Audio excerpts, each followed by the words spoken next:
Good afternoon, everyone. It's my pleasure to welcome you to the workshop for the Connect America Fund Phase 2 auction bidding system. We are excited that bidding will begin in just 15 days. I'm Chelsea Fallon, the Director of the FCC's Rural Broadband Auctions Task Force, and I will be joined by Martha Stansel and Craig Bomberger of the FCC's Auctions and Spectrum Access Division. They are going to walk through how the auction will work and provide a detailed step-by-step overview of how to use the bidding system. First, I'm going to start with a few housekeeping items and announcements, and I have to begin with the disclaimer that the examples used in today's workshop do not reflect any predictions or assumptions about what will actually happen during the auction. The company names and bidder names are fictitious, and any similarities with actual names or events is purely coincidental.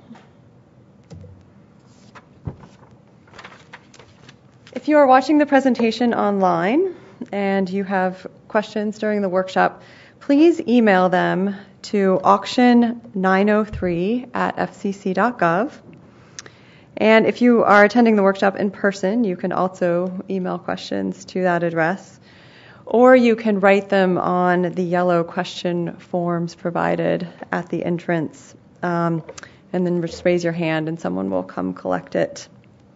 And for those of you who are here in person and you didn't have a chance to fill out the sign-in sheet, we would appreciate it if you could please do that. And then after the presentation is complete, we will take a short break and return to answer the questions that were submitted during the workshop. And also wanted to note that the slides from today's presentation are already available online at this address, fcc.gov/auctions/903 under the Education tab.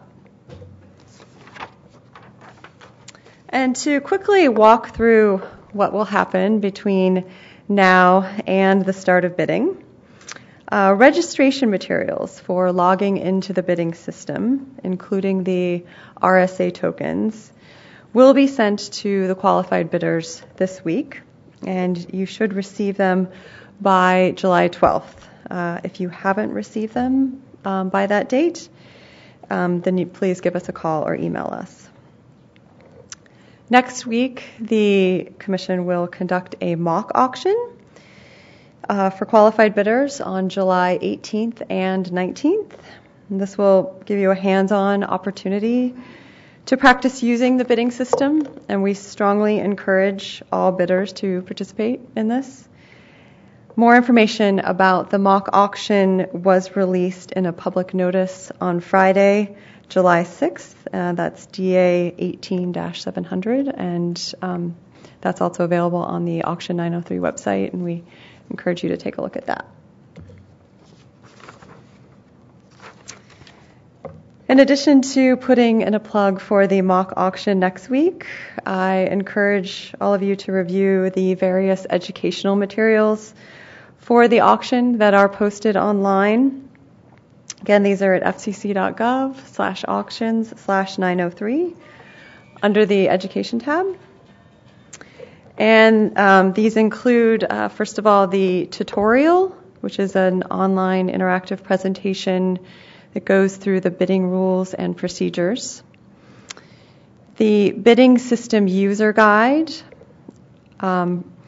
provides detailed instructions with numerous screenshots on how to use the bidding system. The bidding system file formats document describes field by field and column by column the file that must be uploaded to place bids in the auction system, as well as the various files that will be available for download from the bidding system.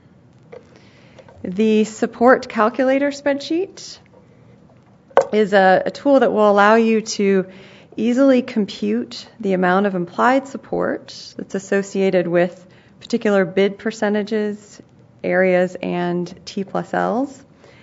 And it will calculate a bid percentage for you based on an entered support amount and T plus L.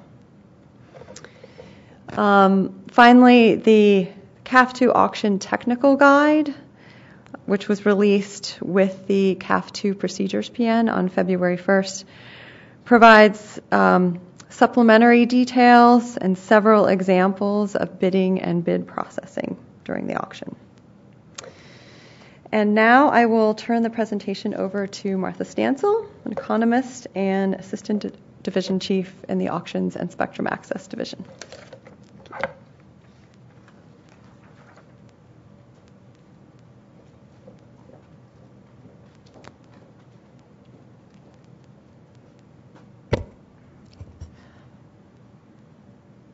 Thanks, Chelsea.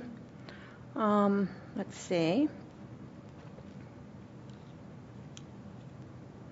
No, it's better with.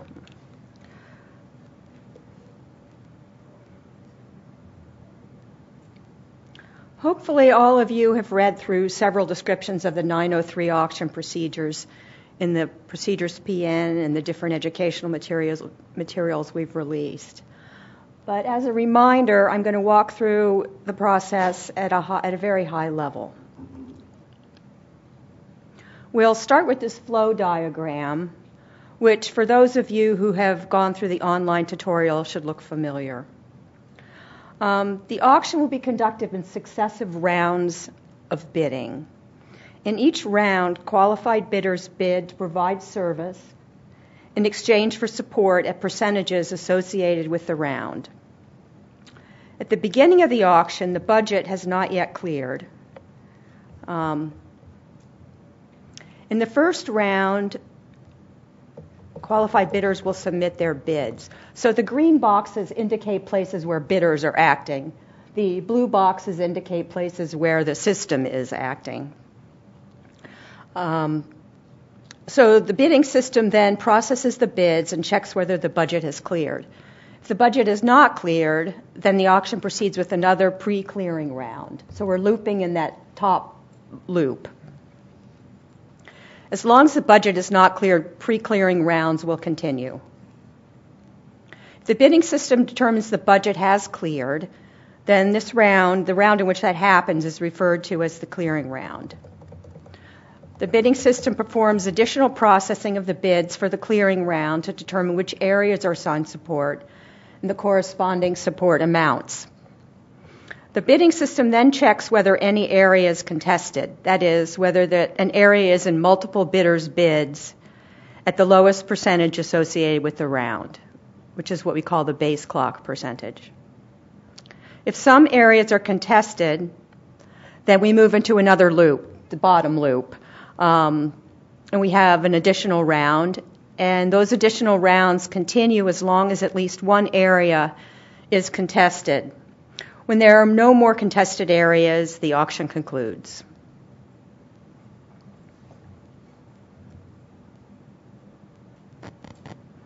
Okay, as we've said many times, we will use a multiple round auction.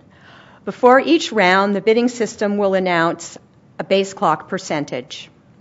A single base clock percentage applies to all areas. So there's only one base clock percentage in a round, but the percentage will correspond to different levels of support depending upon the area, the census block group, and the performance level specified in the bid.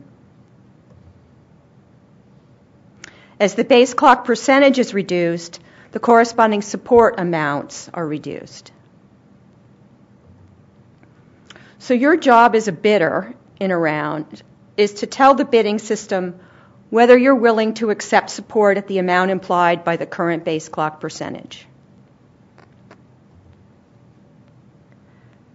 These bidding rounds will continue until the budget is cleared and no more than a single bidder is bidding for support for a single area.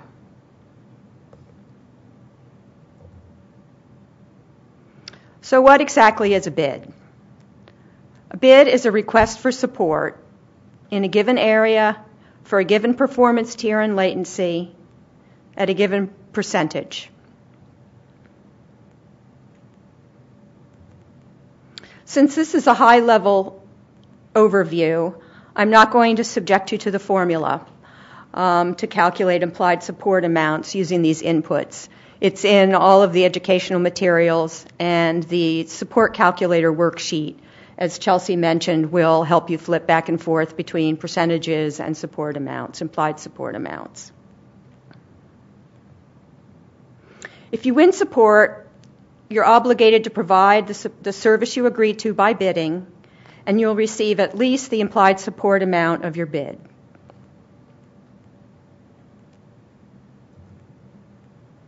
Okay, what is budget clearing? What does it mean for the budget to clear? Basically, it means that the amount of support that's being requested at the base clock percentage can be accommodated within the budget.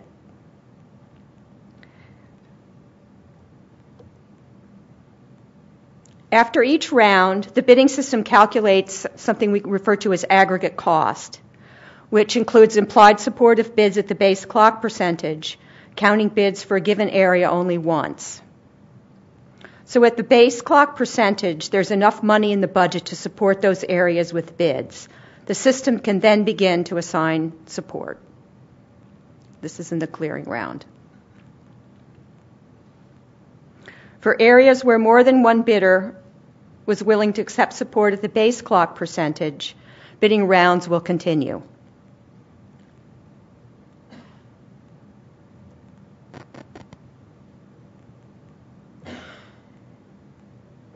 Before the budget clears, there are a number of rules and procedures that apply to your bids. I'll summarize some of them here. Activity rules require that you do not bid for more support, calculated in dollars of implied support, than you did in the previous round. Further, they limit the extent to which you can bid for areas that you do not bid for at the base clock percentage in the prior round. Specifically, that percentage is 20% in round 2 and falls to 10% in subsequent rounds before the budget clears. Okay, we've talked about bidding at the base clock percentage, but you may also place bids at percentages above the base clock percentage and below the previous round's base clock percentage. For example, if you were willing to accept support at the level of the last round's base clock percentage, but the new base clock percentage is too low or implies a level of support that's too low, you can place a bid at an intermediate percentage where you're just willing to accept support if you're awarded a bid at that price. You may also give the bidding system instructions to place proxy bids on your behalf, down to a specified percentage. Recall that the first thing I said on this slide was that the first activity rule requires that you do not bid for more support money than you did in the prior round. Therefore, if you miss a bidding round, it doesn't bode well for your ability to keep bidding. So if you place a proxy bid down to your kind of minimum acceptable percentage level, you don't have to worry about missing a bid. The bidding system accepts package bids, but they're not all or nothing package bids. See, I'm not going to go into that here, but please see the procedures public notice for more details or any of the other materials. But as I said, this is a summary of the bidding rules. This is not all of them. They're not complete. I've generalized some things. So please be sure to read the procedures PN. Okay, so in the clearing round, the system does a lot of work. Up to that point, it's basically calculating an aggregate cost in every round. But once it reaches the point at which the budget can clear, it will start considering bids for assignment, and it looks at them in ascending percentage point order.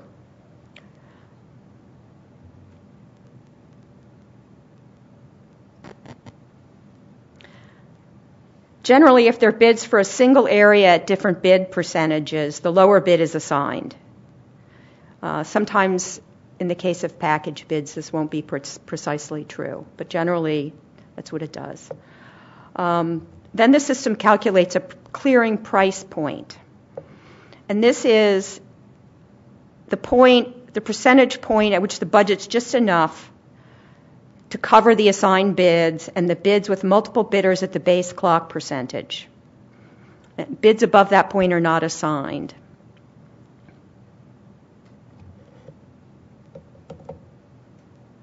So the bidding system then determines support amounts for the bids it's assigned.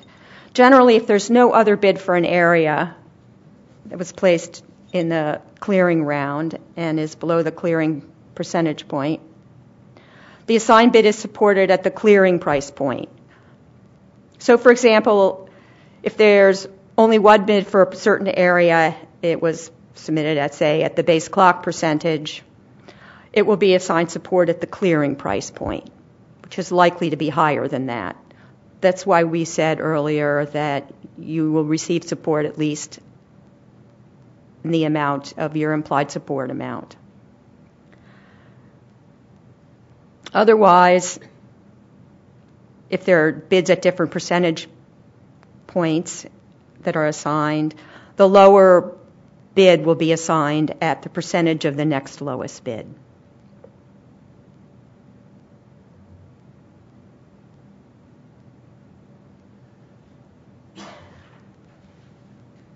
Okay, rounds after the budget clears. As I said earlier, after the budget clears, there will be additional bidding rounds, only for areas with multiple bids at the base clock percentage. So these are bids where more than one bidder said they were willing to accept support for a given area at that percentage. And in bids after the budget clears,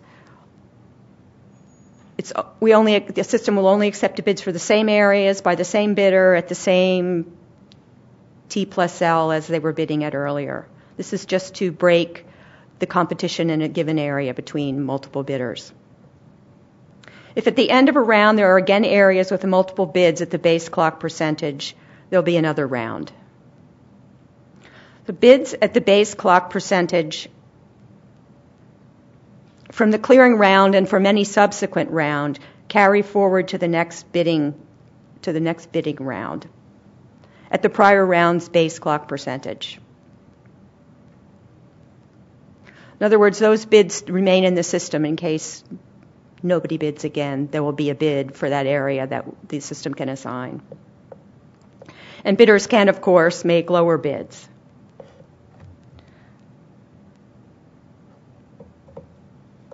Again, for each area, the bid at the lowest percentage wins, but is supported at the percentage at which the next lowest bidder stopped bidding.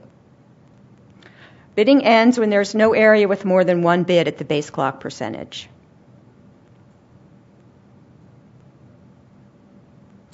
And that's the end of my overview. I'm going to turn it over to Craig for nuts and bolts of the system.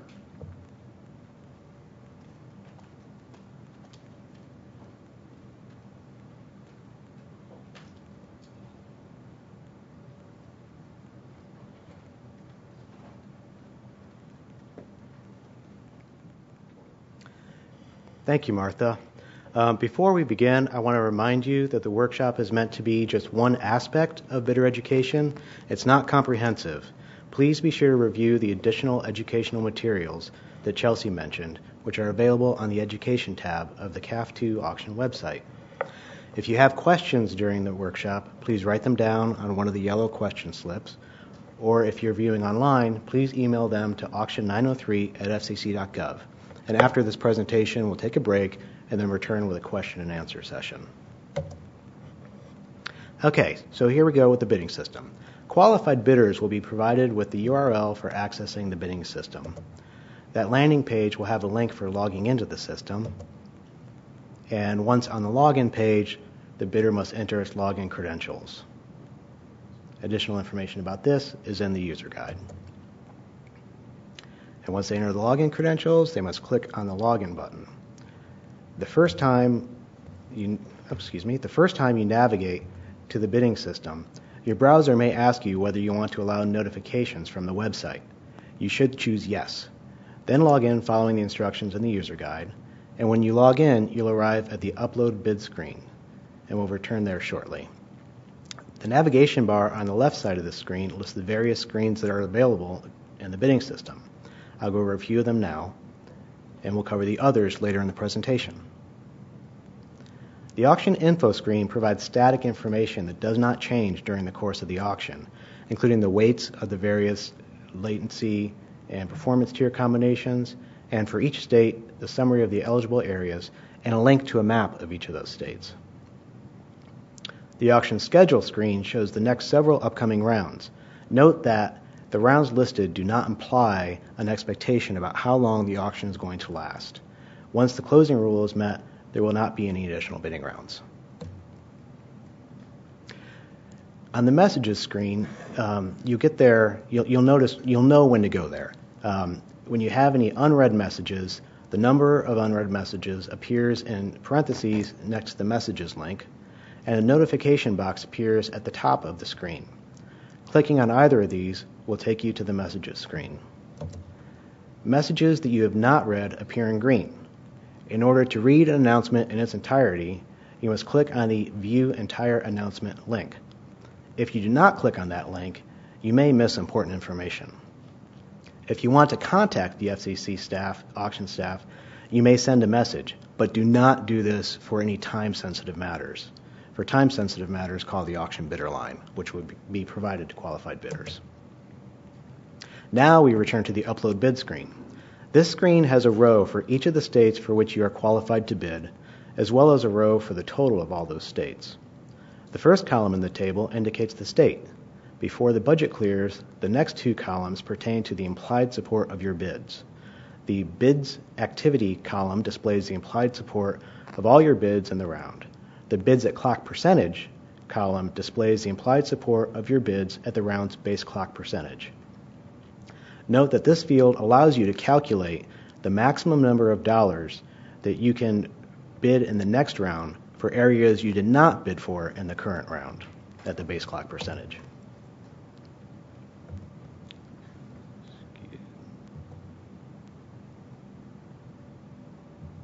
Okay, the next four columns pertain to the number of census block groups, the number available, the number for which you bid, the number for which you bid at the base clock percentage, and the number for which bids will be generated in future rounds according to proxy instructions you submitted. Next comes a column displaying the status of your last upload attempt.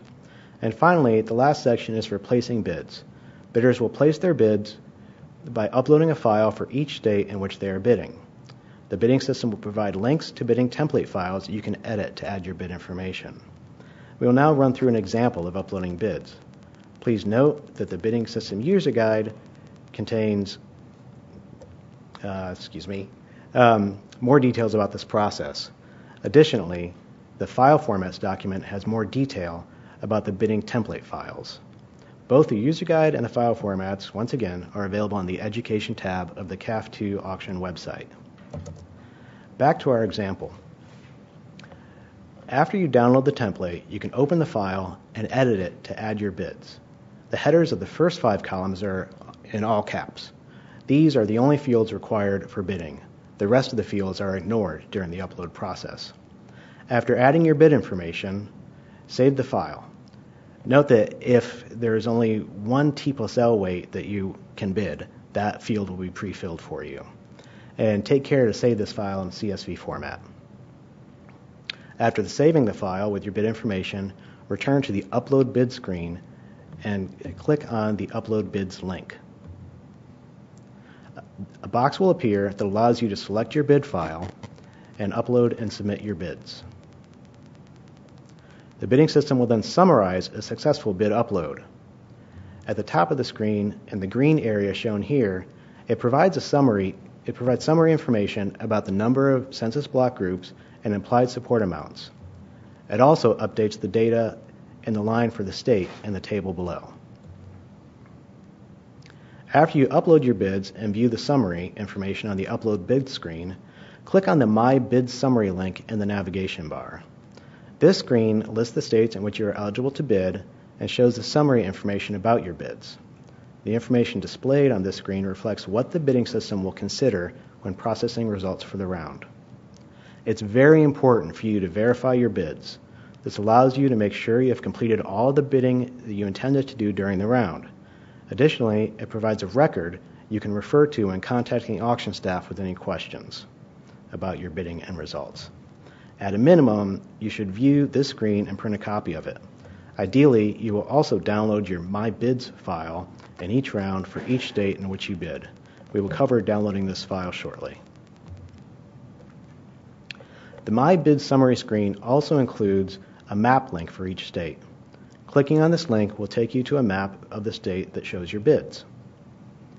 The initial view of the My Bids map shows your bids in the round with different shades of blue for your bids at the base clock percentage and your bids above the base clock percentage. On the right-hand side is a list of the states for which you are eligible to bid. Below that is a list of the census block groups in the state for which you did bid. If you click on the box in the legend for Show Additional Details, all CBGs, then the map will also display in yellow the CBGs in the state for which you did not bid. If there are any CBGs in the state for which you cannot bid, those will be shown in light purple. Now I will show you where to find the My Bids file that allows you to verify your bids in detail. First, you must click on the Downloads link in the navigation bar. When you navigate to the Download screen, you will be on the first tab, which is called My States. The My Bids file is the first file listed in this tab. Just underneath the tabs are filters for selecting the state and round for the file you wish to download. After making your filter selections, click on the icon for the My Bids file. Again, it is very important for you to maintain a verifiable record of your bidding activity. Downloading this file for all of your states in each round is an excellent way to do this. I cannot stress this point enough. You may also wish to download your My Bid Audit Log file, and the Bidding System User Guide and the File Formats document contain more information.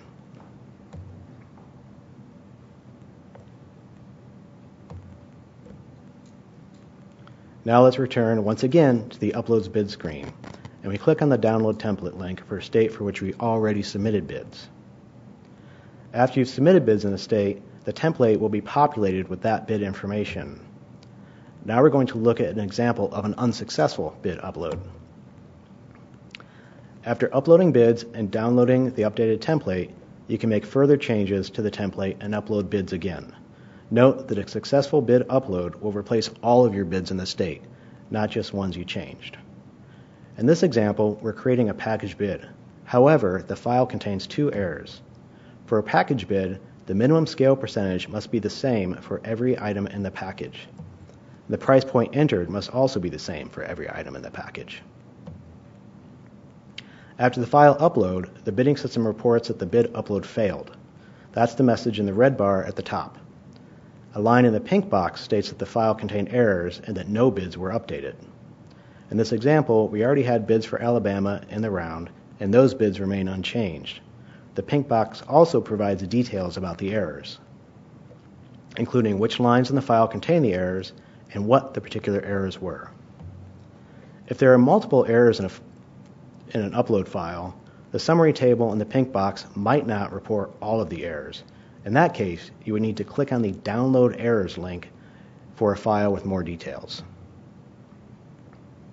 Here is the errors file for our failed bid attempt. The lower portion of the screen shows a zoomed-in view of the error details.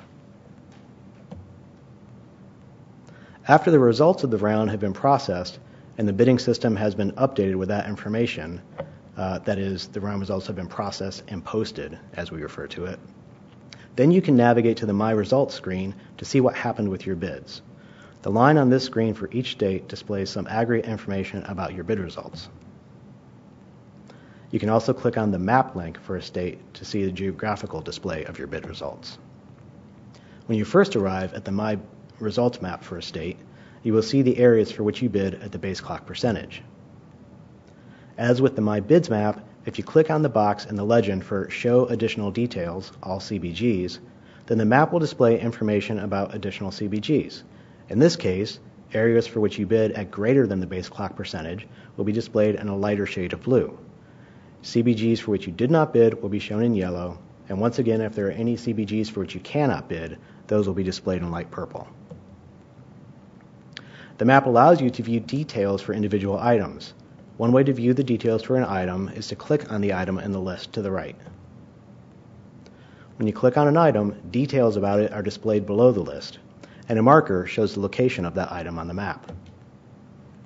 If you double-click on an item in the list, then the map will zoom in to that item. If you click another item on the map, then on the right-hand side, the corresponding item will be displayed. Before the budget clears, the aggregate results screen displays how close the auction is to clearing, and it shows summary information about the demand for items in each state. The information on this screen is the same for all bidders. There are also aggregate results maps that provide geographical displays of item demand. Similar to the other maps we've looked at, you can view the details for individual items. Now back to the download screen. When we looked at it earlier, the only files available were on the My States tab were the My Bids, My Bid Audit Log, and My Item Support ranges. When results for a round are posted, the My Bids results file and the item status file are updated. This tab also includes the My Carried Forward Bids file, but that is not available until after the budget clears. The files on the My Assignments tab are also updated when the results are posted, but once again, not until after the budget clears. The other tab on the download screen includes the support calculator file, which is already available on the Education tab of the CAF 2 auction website. This tab also includes your My Bidder Status file. Additional descriptions and details of all the files are included in the File Formats document. Finally, we will walk through some of the differences on the screens after the budget clears. On the My Results screen, for each state in which you can bid, the screen displays the amounts of your assigned support, which is based on the second price, and your provisionally winning bids, based on the price point entered. The My Results map after the budget cleared is similar to the maps we viewed previously. The main difference is now it displays the items that have been assigned to you. And the functionality of the map is the same as before. After the budget clears, the aggregate results screen still shows information about demand. Now it also shows information about the number of CBGs that are available and the number that have been assigned. And here's a view of the aggregate results map with information about demand, which CBGs have been assigned, and which CBGs can no longer be assigned. And here's an example showing several categories of the CBGs that are displayed on the aggregate results map after the budget clears. Here we can see in orange the CBGs that have been assigned. The dark blue areas show where there were 2 or more bids at the base clock percentage, and the purple areas are CBGs that can no longer be assigned. This will be the case, for example, if the CBGs are not in any bidder's carried forward bids. Okay, that concludes this part of the presentation. We'll take a break and resume with question and answer session. Again, if you're in attendance, you can write questions down on one of the yellow slips or email them. And if you're watching online, please email them to auction903@sac.gov. And we will resume at 3 o'clock. Any complaints? Okay. That's a little over 20 minutes, so we'll resume at 3 o'clock. Thank you.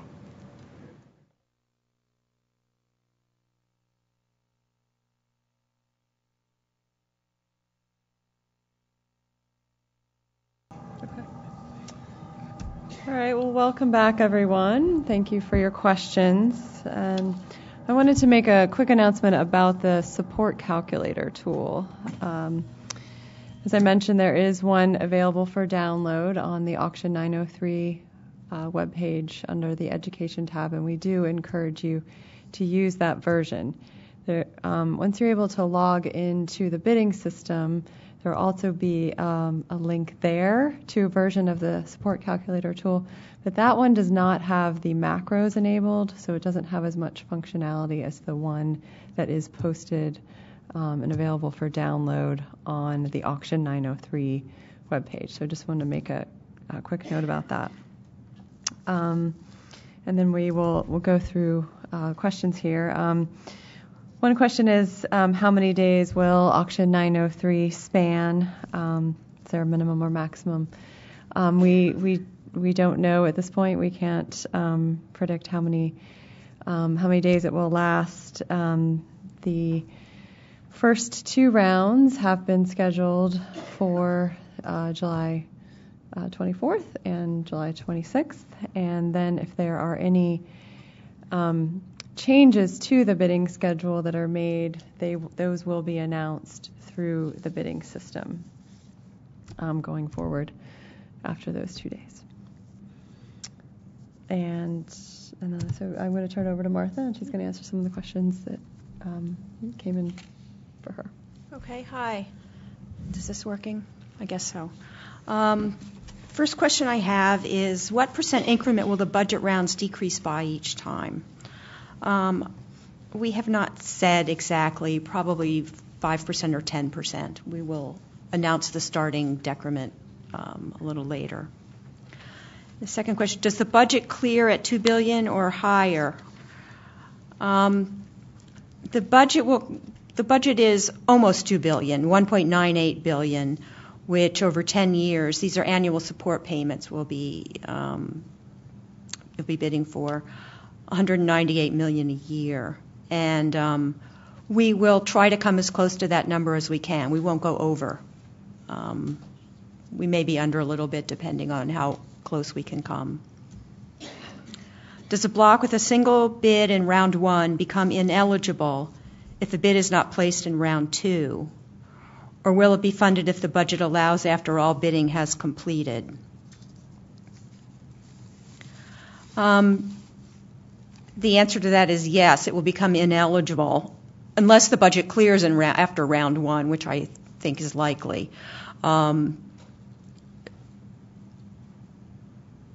So you need to have a bid in the clearing round, basically, if you are going to get support. I'm not saying that if you have a bid in the clearing round, you will, but if you don't have one in there, you won't get support.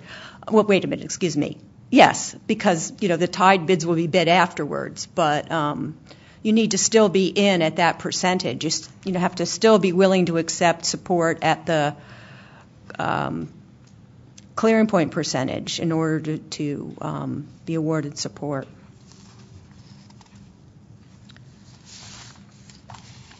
Okay. Here's a related question. If we're the only bidder at the 170% bid percentage and the budget is not yet clear, do we need to resubmit a bid in the next round? I'm assuming you mean you're the only bidder for your particular area in that round. And the answer is yes. As I said before, you need to keep bidding. In other words, you need to say every time, yes, I'm still willing to accept support at the lower percentage. The budget quite likely will not be able to support all areas. So this is a competition for which areas are going to receive support, as well as a competition for which bidder in an area will receive support if more than one are still competing in the clearing round.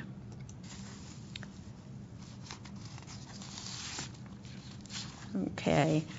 Does the percentage penalty for the speed and latency only affect the amount of the payout, or does it adjust the amount of the bids for comparison purposes? So this is referring to the weight associated with different tiers and latencies. And that only affects the support amount. Bids are determined to be assigned or not based strictly on the percentage of the bid. So the same percentage, as I said in my presentation, will apply to all areas. If at 120%, who's still willing to accept that amount of support, which will be different for everybody, not for everybody, but for different areas, different tiers and latencies. And that's what will affect who's assigned, which areas are assigned. Okay. Now I have several bids actually about proxy instructions. Will bids at a proxy below the base clock percentage be shown in blue on my map? And as Craig pointed out, blue areas on your map are ones in which you have a bid at the current base clock percentage, correct? So for a given round, does the system assume the current base clock percentage is the current bid for any items having a bid at a proxy below the base clock percentage? Yes, so when you enter a proxy bid, what you'll be doing is entering a percentage that's below the current base clock percentage. And in every round subsequent to that, the system will automatically enter a bid at the base clock percentage as long as the base clock percentage is below the percentage you specified.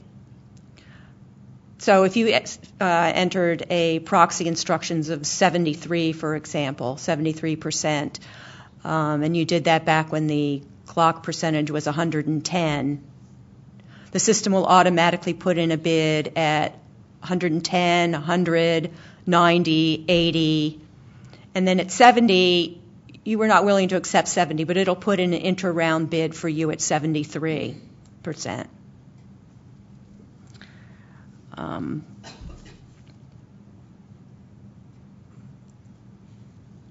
Okay, when you use the term submit proxy instructions, do you mean any bid that is below the base clock percentage?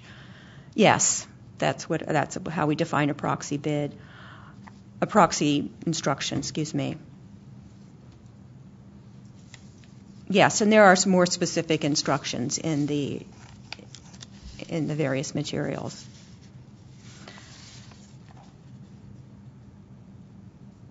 Okay, so if one enters a low percentage for a round, such as 5%, then will this automatically result in a win, since it indicates a willingness to accept the lowest subsidy regardless of other bidders, assuming the rounds never go below 5%.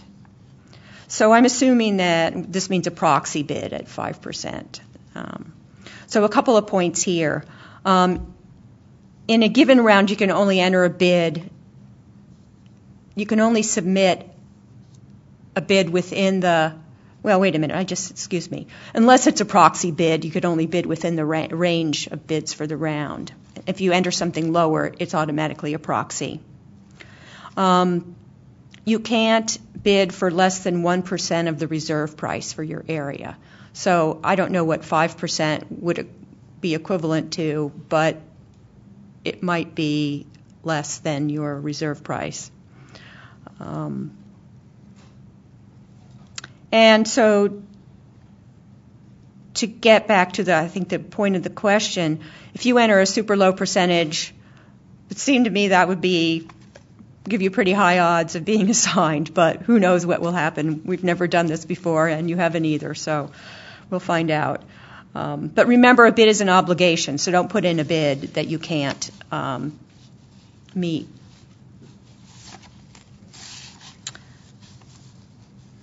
Okay, another proxy question. When using proxy bids, if you're the only bidder left and the budget has not cleared, will the system keep decreasing your bid until the proxy's met or the budget clears? First off, the system will keep decreasing the base clock percentage until the budget clears, and probably thereafter, unless there are no bids that are still contested at the base clock percentage in the clearing round. And will your bid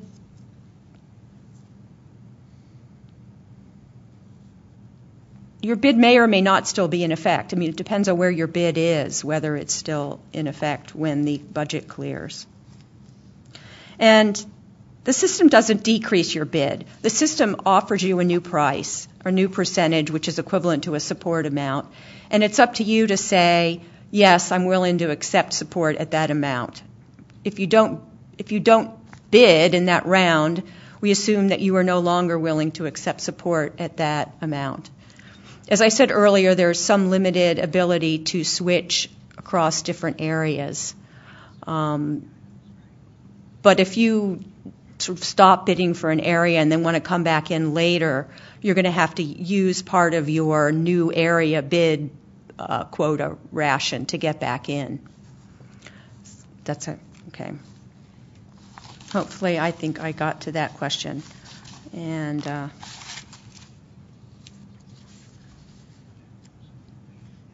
okay, that's all of my questions. So I will let. Okay. I'm going to come back to this one. Yeah, will you come back to this one? Sure. Okay, thanks. So the first question I'm going to answer is, what information will be made public at the close of each round? And the only information that will be public is the schedule for the upcoming rounds. And that will be available in the public reporting system. The public reporting system is at auctiondata.fcc.gov. That site's active now with some information about some recent auctions, and it will be updated once Auction 903 begins. So once again, it's auctiondata.fcc.gov. And how is the initial base clock percentage determined? It is based on the highest performance tier and latency weight selected by any of the qualified bidders. And when can we expect it to be announced? It will be available once the bidding system becomes available to qualified bidders, and the schedule for that is in the enclosures that were sent to the qualified bidders. And how are rounds scheduled? What is the timing between rounds? So we've already announced the schedule for the first 5 rounds. They're going to be every other business day. It'll be one round every other business day, and each of those rounds is several hours long. And what we will do is monitor the bidding activity. We watch how long it takes bidders to place their bids. And after those initial rounds, we will post an announcement in the bidding system stating what the schedule is for subsequent rounds. And it may continue every other day, or maybe we'll change it, for example, to every day. But we will do everything we can to make sure that bidders have enough time to place their bids and also enough time between rounds for their analysis. And again, the schedule page will always be updated with the next several rounds, although probably won't update until after the first several, because we'll take some time to look at the first few rounds. The bidding process involves uploading and downloading files on a state-by-state basis. Is it possible to have a consolidated data file for all the states? And the answer is no. It is going to be a state-by-state upload, and the results files, most of them are state-by-state for the download. However, the way the bidding system has been designed, the way the filters are for for selecting the states in the rounds, it should be relatively quick and easy to do this. We don't envision it being too cumbersome. The file formats document, one person said there seems to be an inconsistency with the technical guide and the notes. If you think there is a inconsistency between some of our material, in this case you would look at the technical guide over the file formats document. But please, contact us with specific questions, and we'll be happy to work through that with you.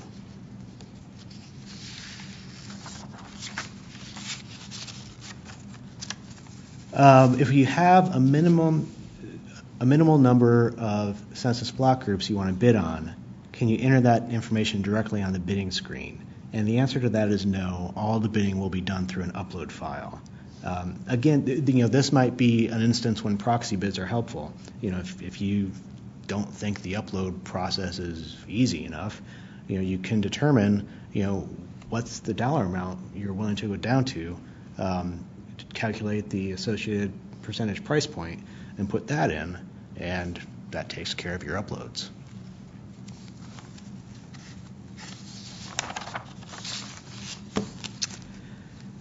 There's another question says that the formats disagree regarding submitting a bid file and the online map and download spreadsheet. It looks as if what this person is referring to is, in one case, the item ID, and in another case, the census ID. The item ID has a 2-character state abbreviation followed by several numbers that are based on the census ID, the census block group code. And in some of actually I think in all of the files where we have the item ID, we also have a field called census ID, which is the census code for the census block group. So if that doesn't answer the question, please follow up with another email. And where will we see the number of competitors, and can we download that information? So what you will see, you won't know ahead of time the number of competitors for a particular area, but once bidding starts, you will be able to see the aggregate demand for each item, whether there are 0 bids at the base clock percentage, 1 or 2 or more. And can we get a shapefile for the GIS data for states in which we are bidding after each round? And there will not be any updated shapefiles available. However, you can currently download a shapefile for all the eligible areas. And then if you want to create customized maps, you can do that with GIS software.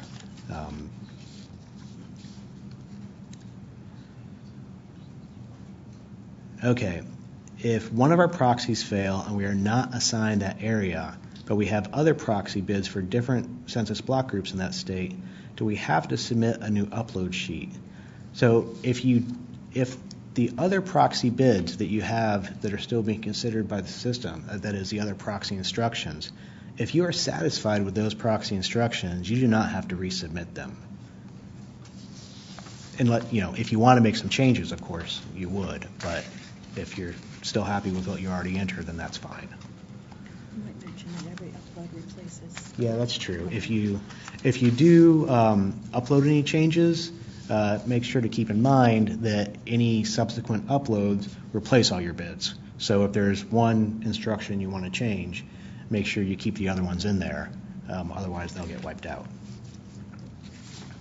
Did I cover it? Okay, the support calculator spreadsheet is the implied support column the dollar amount per census ID or per location, and that is per census ID, per census block group. And are the dollar amounts in that annual support or total support over a 10-year period? And that is the annual support.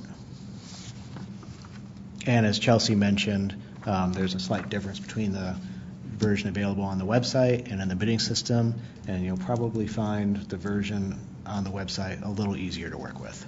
They'll both give you the same answer, but okay. Want me to? Sure. Why don't you go with this? Okay.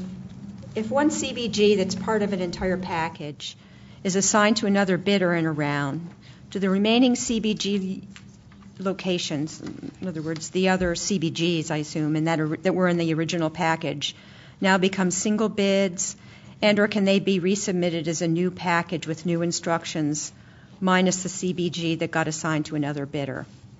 So, yes, if part of a package was assigned to someone else, actually, it couldn't have been, right? Yeah, you can rebid on your package as a subset of that package. But if your package overlaps with another package or a single bid, those bids are contested and you will go to subsequent rounds. But you can change your bid in the next round to be a smaller package. If it's yeah, right. But it has to be an exact subset of the previous package. Right, you can't put new areas in it. Okay, I think that takes care of that.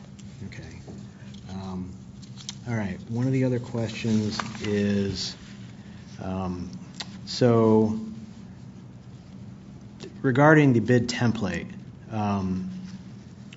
which census block groups are in the template. So before the budget clears, all the items in the state, if your T plus L weight and base clock percentage allow you to bid, all of those items will be in the template. After clearing, you cannot bid for any items that you were not bidding for at the last round's base clock percentage, and the item was not assigned. So only the items for which you can bid are in your template. And after a bid has been assigned, when will that information become available?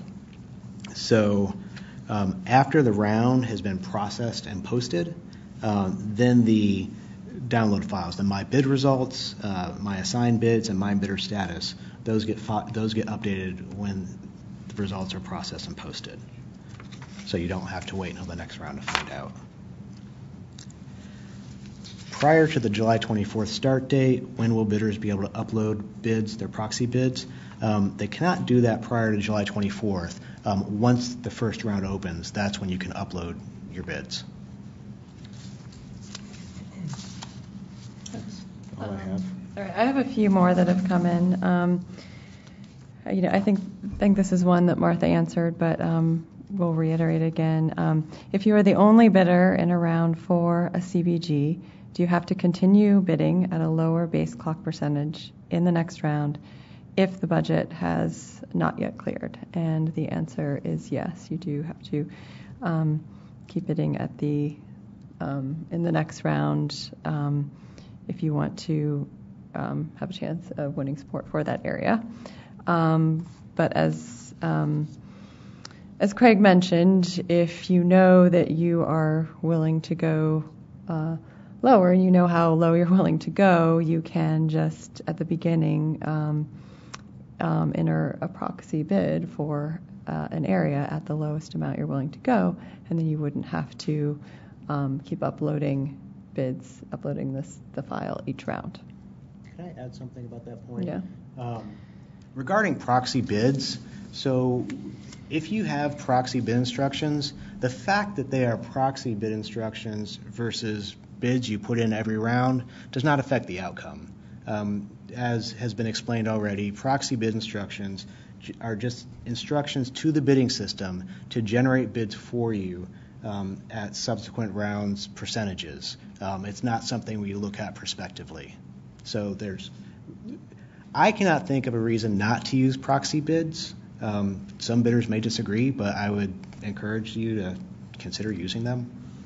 And also, if you are the only bidder in an area and the budget clears at a higher clock percentage than what you entered, that's the amount that will be used. We won't keep going down. We won't keep going. Sort of back to the sort of 5% example. If the budget cleared at say 70%, you wouldn't have to accept 5%. The system would only look at your bid that was submitted by the system in that round. Right. All right. If not all census block groups receive a bid, will the auction be finalized with the locations that received bids? How will this impact the budget? So in order for the budget to clear, it is likely that not all census block groups will ultimately receive bids. And so if there are block groups that do not have any bids for them when the budget clears, those areas will not be awarded support in this auction, and those the Commission has said that those areas will be available in the Remote Areas Fund auction, and the Commission has announced that that will be likely scheduled sometime in 2019.